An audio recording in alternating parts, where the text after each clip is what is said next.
Hello, and welcome to the Extended Disc webinar, our 30-minute webinar. Today we're going to talk about how to make Extended Disc part of your organization's culture. As with all our other webinars, we're going to record it, so it'll be available if you want to share with your coworkers or people.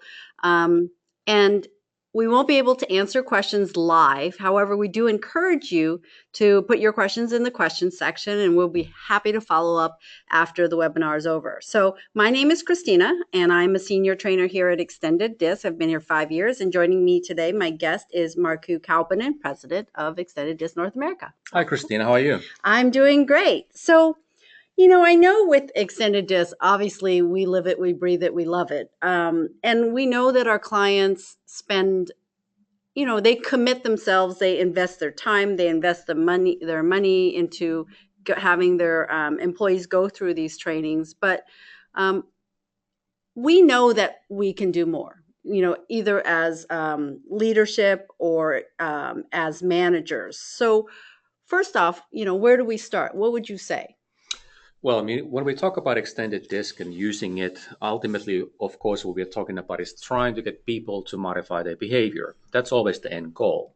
Now, at the individual level, that's fairly easy to achieve because people embrace the language, they find it user-friendly, and then they begin to think about, hey, if I actually start using this, it's going to make my life a little bit easier. I'm going to be more successful, not only at work with my coworkers, my customers, and so on, but also in my personal life, how I can modify my behavior, my family members, friends, in many situations. However, when you begin to go beyond individual and you get to the team level, it becomes more challenging because now everybody on the team needs to be aboard. It becomes more of a challenge. It's not impossible, but more of a challenge. But then we, of course, ultimately hope to get to a point where the entire organization embraces it and really uses it as it's, in a way, it's a competitive advantage. But to get it take part of the entire organization takes some commitment and takes some time, and that's what we're going to be talking about today. And I think the starting point might be that when we think about training in general, and today we're going to talk about specific using extended disc as part of training and development, we know our clients have a lot of fun learning about disc. You know it better than I do, Kristen, like learning about the different disc styles. What we in our 4 model step is the first step, learning about the D styles and I style. I know it's a lot of fun. We have all kind of exercise and so on. And it's interesting, and everybody likes to read about the most important person in the world themselves. So it's really a fun event to pick a lot of energy, and then people are, I think at that day, they're committed to making it part of their everyday life. But then next day they have to go quotation marks back to work. They go back to their desk and they have emails and voicemails waiting for them. They're getting busy with their customer interactions. So how do I actually make it to something that I use every day? And that's really the big picture we're trying to do. How do we make part of the organization? Yeah, because I think one thing people need to understand is you can't learn all this in just one event, one workshop. I always tell people see the value of disc when they come to the workshop, except, as you said, life gets in the way. We get these kind of fires we're constantly putting out all day long. Yeah, it's like learning anything, learning a sport. It takes practice, and you can't just go to one lesson. No matter how good the teacher is, you get the best tennis player in the world, you're not going to learn to play tennis in one day. You really have to reinforce it, and really in the work setting, you need coaches around you. You need people who are letting you know that this is important, and this is the reason why we are doing this, because we don't want to happen is that these assessments just gets filed away. That's not what we want to do. And we've talked about this in many of our past webinars, is that the assessment results, they are not the end, they are the start. And hopefully today we can give some ideas for our audience that they can think about what we can do in our organization to make part of what we do. Yeah, because unfortunately we can't be as successful in a vacuum. So how do we go beyond our own understanding and learning of disc? Well, ideally, this is the best case scenario, is that everything starts from the top. Mm-hmm. The top management, from the CEO down, they're committed to behavioral change. I think all the managers, all the leaders in successful organizations know that everybody in the organization need to modify their behavior. They can't do that, what you and I call the autopilot things, is being ourselves every day. Right outside when I got my master's in finance, I started working in the bank. I don't want to tell you, it's a long time ago, but I worked at a bank in New Orleans, and we worked in a bank, was the biggest bank in the state at the time. And in banking industry, really the banks have the same offerings. The CD rates are the same, and the money is all green. It's very difficult in that kind of industry to differentiate yourself except with service. And in that bank, we were committed to what we call world-class service, and we have very clear principles what world-class service was all about. They used mystery shoppers would visit the branches to make sure that everybody was committed to it. And every employee in that organization knew those principles. And more importantly, they knew why it was important. Why was it important to every day execute those 7 principles? And it became part of the culture because every manager talked about it. We talked about hey, we need to get those high mystery shop scores. We need to provide the best customer service. When branch managers would have meetings, the regional managers would talk about it, and so on, all the way up to CEO. So everybody knew it was important. Same thing should happen when we use extended disk, is that the message comes from the top that this is why it's important. This is what we need to do if we want to be not only successful, but have sustained success and be competitive and be better than our competitors. Then it becomes part of what everybody in the organization knows I must do, and they understand the value of it. And they realize that if I do this, if I modify my behavior, not only am I going to be more successful, my life is going to be easier. Yeah. So, I think that is the ideal, right? That's how you truly build in DISC into your organization to make people more successful. But it's not always the most practical, right? Well, it's sometimes, unfortunately, and this is not unique to extended disk. It's just that the top management sometimes, because organizational politics, the people looking for that, there's only so many very top management positions. When you're CEO, only way what can happen is you get promoted to another organization, or somebody else will take your job. And if you look at the top sort of C-level leaders, there's a lot of competition there. So everybody's kind of cautious about what they share about who they are, and nobody wants to share any weaknesses. So sometimes they're afraid to use it. But as you know, we have clients who've been using extended disk for over 15 years. And those organizations, it becomes part of their organizational culture and the language. And then we can begin to see those benefits of using something like that. But again, doesn't always happen. But in an ideal world, this is where it starts, at the very top of the organization. But you're right. The critical role, no matter what scenario we have, is the manager. Every manager must make this part of their organization. So the manager's role is critical. And even if the CEO is on board with this, if the managers throughout the organizations do not make it part of their daily practice, it's really not going to take a stronghold in the organizational culture, because employees really understand what the priorities are based on what the managers communicates in their actions, their behavior, their words. They know what is important to their manager, and that is has the most direct influence how those employees will behave and whether they will use something like this or not. Yeah, I think once the manager models it by, like you say, asking those questions, we say, hey, the manager's using DISC, then maybe I should too. Yeah, what people ask me often is, well, okay, Mark, how do I make this really stick? How do I make this something that we use? And it's really actually very simple. I'm not saying it's easy, but it's very simple. But I think the most effective way it really takes part of the organizational culture is that when the managers throughout the organization begin to ask this simple question: what was the DISC style of that person? That could be a prospect, customer, coworker. When they start asking that question, what happens, Christina, is that employees know that this is important for my manager. Mm-hmm. I better learn this. I better use it. I better make it part of what I do every day. And when they learn that and they know it's important, you begin to really, you must do it. For example, this is very different kind of example, but if the manager tells employee that I need to have the report on my desk every 10th of the month, that's the deadline, guess what? The employees will do it because they know it's important.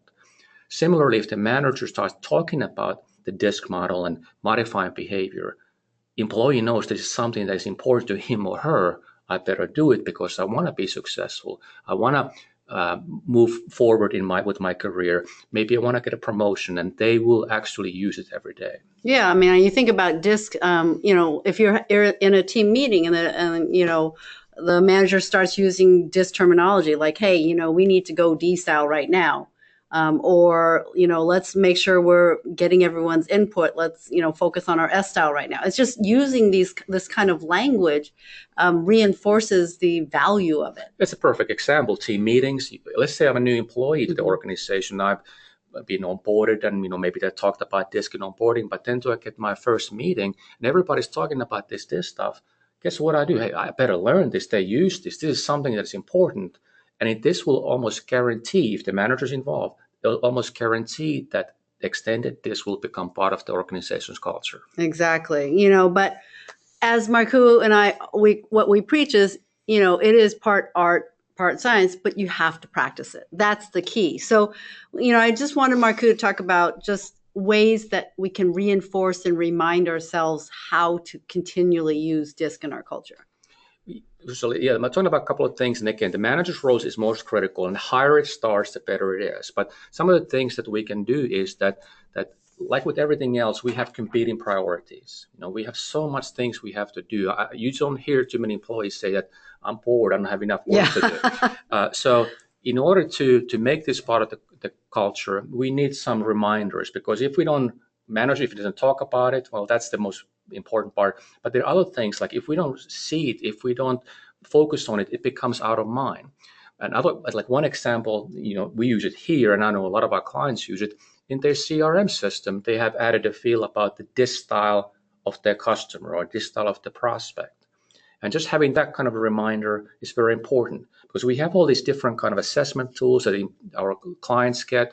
They be tailored for different kind of roles. Again, that's the starting point. We need something to make sure that it's reminded and we put into practice. And one simple way to do is make sure you add it to CRM system. Yeah, and I guarantee you, I use it all the time. Well, we practice what we preach. So we have a field in our CRM that describes a client or prospect's DISC style, and I'll always check it before I send out an email, before I send out or call the person, because it really helps me interact with that person quicker and more effectively. That's funny. And we never talked about how I use it, but I use it for my emails too. I'll look at it. Do I need to make the email more detailed or keep it very short? Yeah. And it saves me a lot of time. And also, really most importantly, it makes sure that I'm communicating most effective way with that person, be it a client or prospect, it doesn't matter.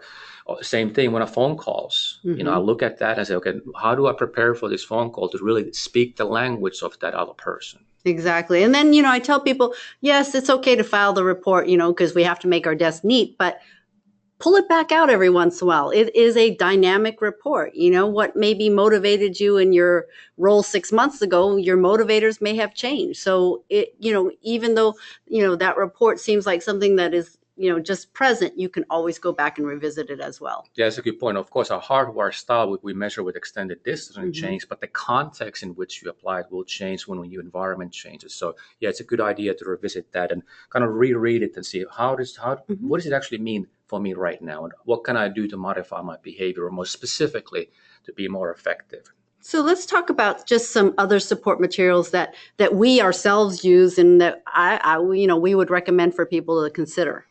Well, there are several, and I'm not going to talk about all of them because it may sound like a little bit of a commercial today. But you can go to a website and see some of these materials. But the flip chart paper that we have, it's so simple but yet so powerful. And of course, our clients who are familiar with our team assessments, that in essence takes all of the individual results put in one team report, we can map the team in different ways. And what I see a lot of our clients do is that they take one of these flip chart papers and the manager maps their team, not only who they are, but how they're adjusting right now. And they put it in their conference room wall, or more importantly, I think it's the best place, their own office wall. Because what happens is a couple of things. One is that it's a visual reminder for the manager to think about, how do I modify my behavior when I want to develop my employees, when I communicate with them, when I coach them? How do I modify my behavior with my different styles of employees? But I think even more importantly, the employees of that manager, without manager having to say anything, they get the message that this is important to my manager. They are looking at this information on their wall every day. I need to understand what it means. And kind of a personal example is that, and I know I've shared this with you, Christina, is that we hired an employee a couple of years ago, and you do the onboarding and introducing the new employee to everybody. And this employee was in my office for a while, and I never talked about the poster on my wall. But 2 days later, she came and said, "Where do you get those posters? Where do you keep them?" I said, "Oh, it's in the storage room," and that was the end of the conversation. Later that afternoon, I went to her office, and she had copied the same thing that is in her office wall. So she knew right away that this is important to my manager. I need to make it important for me as well. Yeah, and and this is something that is such a simple thing to do, but like you say, it conveys such a powerful message. It's a reinforcement tool, not just that I, as a manager, need to make modifications, but employees recognize how important it is as well. Yeah, I think employees respond very clearly if they see that this is important to my manager. And I think when we talk about the behavioral, with extended DISC, we measure two things when it comes to individual assessment. What is that hardwired behavior that remains quite stable? But we also look at how the person perceives they need to modify their behavior right now. The most significant thing or thing that influences that modification in behavior is the direct manager. The second is the organizational culture. But when we look at the modifications of a team, you don't have to look much farther than looking at the behavioral style of the manager. Employees respond to their direct manager to significant degree, and this is a subtle reminder that this is important to my manager. I need to, again, make it important to what I do every day. Yeah, it's like that saying we've said before, people don't leave organizations, they leave their managers. That's right. So another support material that we like and we found really positive response from our clients on is the quick reference card. So it's just a very simple reinforcement tool. On one side, it's how to identify. On the other side, it's how to communicate. And, I've been here over 5 years and I still keep it nearby. And I don't even want to talk about how long Marco's been here, but I know he still has it nearby. So it's another just great reinforcement tool, right? In fact, when we do this webinar, I don't have one today in my hand, but in most times, as you know, I have one of these in my hand because when we look at the DISC styles, sometimes you just need that one specific word that is important. Look at the DISC styles. By no means that these cards describe everything about the four styles, but it's a really helpful reminder to kind of think about, like, let's say I look at that CRM system and say I'm about to contact a C-style customer. I look at this card very quickly and they give me like in a couple of seconds, okay, high points, what do I need to do? Also, what I should stay away from. And it makes that interaction more productive and effective. So, as you know, these are very popular with our clients. Yeah, this probably is the most popular one, but the one that is, I call it my Bible, is the self-development guide. It's also called the 4 Steps to Effective Communication. And it's just a more detailed workbook that, if you need to look for, maybe famous people or motivators or their biggest fear, it just has a lot of information. It goes along with how we teach DISC, which is those 4 steps to effective communication. Yeah, and what I refer to a lot is because people ask often, what is the distribution of the different DISC styles, for example, in the United States and Canada? I can't remember those numbers all the time, so I have to refer to this. I call it my Cliff Notes. Me too. Do you remember? I don't know. Do you still have Cliff Notes at school? No, I think it's electronic now. Oh, of course, I'm stupid. Of course, it's online.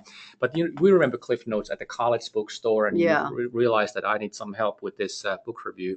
That's kind of how I look at it, Cliff Notes for the extended DISC styles and how to not only to understand the different DISC styles, but create that confident self-awareness, identify the styles of other people, and how to modify, in this case, my communication style. Exactly. So, what I say is I like to use it. It's great to hand out to participants if you want to, but another wonderful thing about our assessments is it's built right into the assessment itself, but I still refer to it. I highly recommend it for trainers and for managers to use, just to keep it handy. Again, a reinforcement reminder.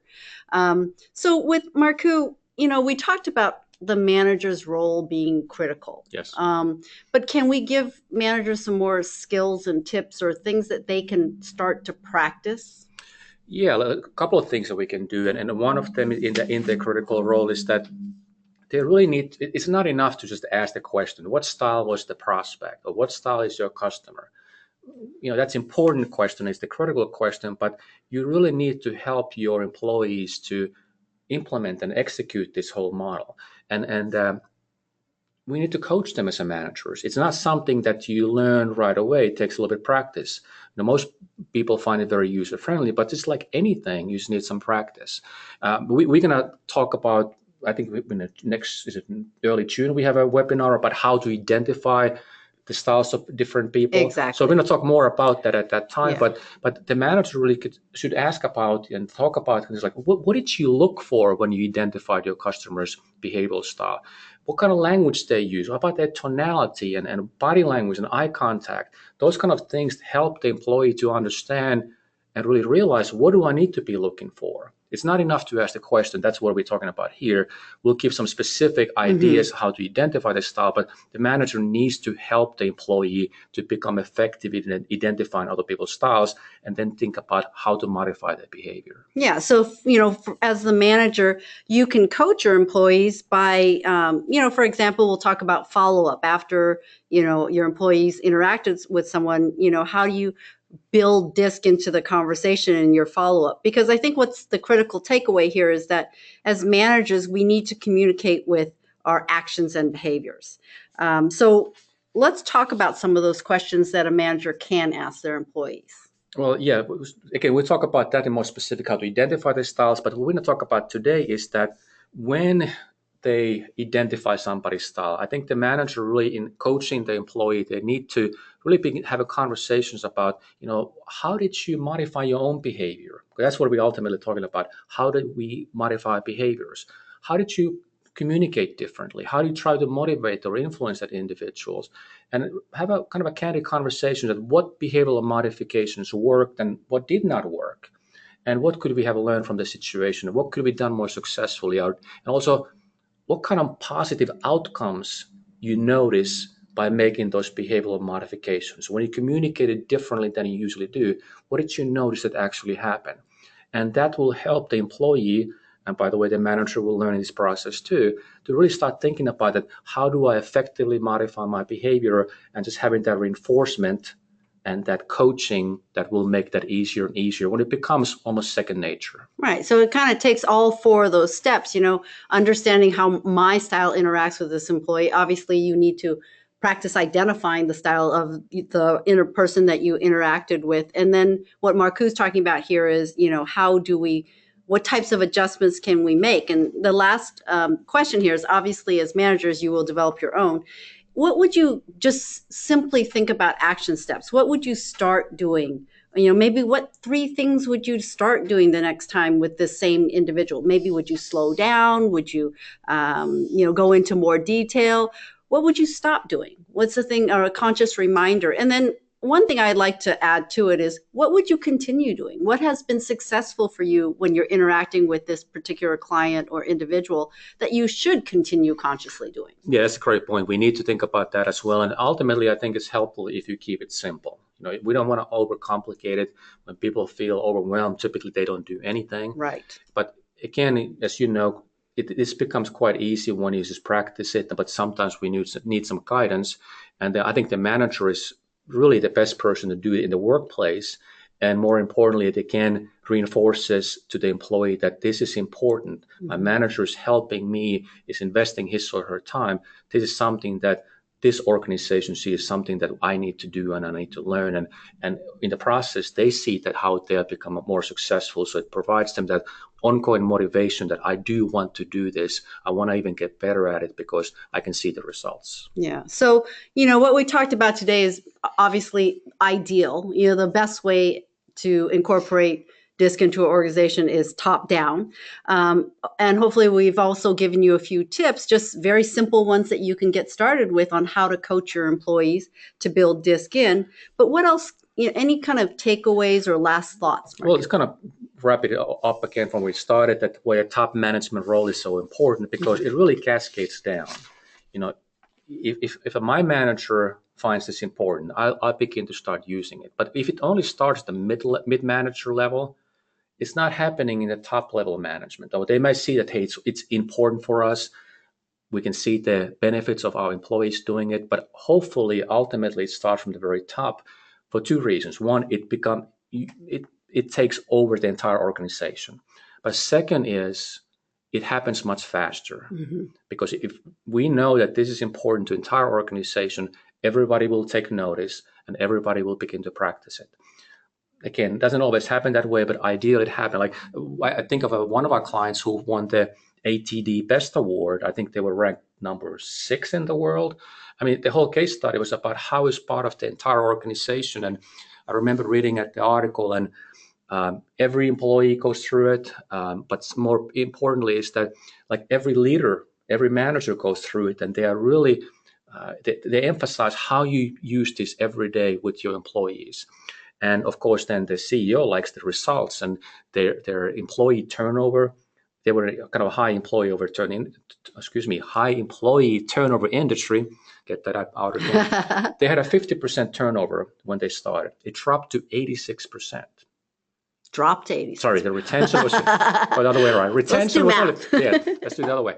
Retention was only 50%. It increased to 86%. Gotcha. It's a significant saving. Their sales doubled.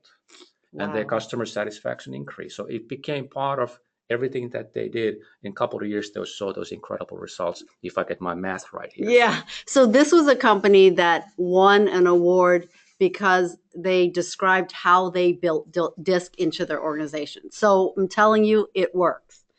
All right. Well, thank you, Markku, for joining us today. I just want to say before we take off, we don't have a webinar next Wednesday, because Markku and I will be at the ATD conference in San Diego. We'll be at booth 800.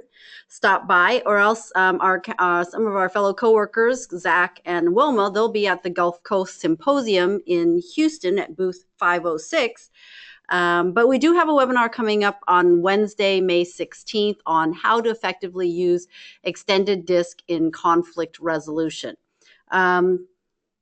We have a little bonus. So if you come visit us, Markku, can you tell them about it? Well, I have a feeling that a lot of people in the audience already know about the original extended DISC money chart that we've probably been doing about the last 10 years. So stop by our booth, try to guess how much money we have in the money chart.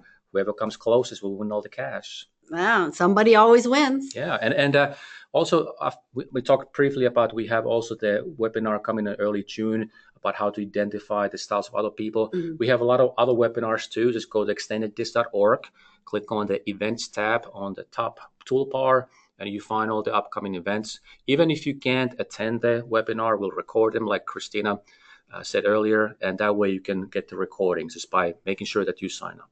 All right. Thank you, Markku. Everyone have a great day.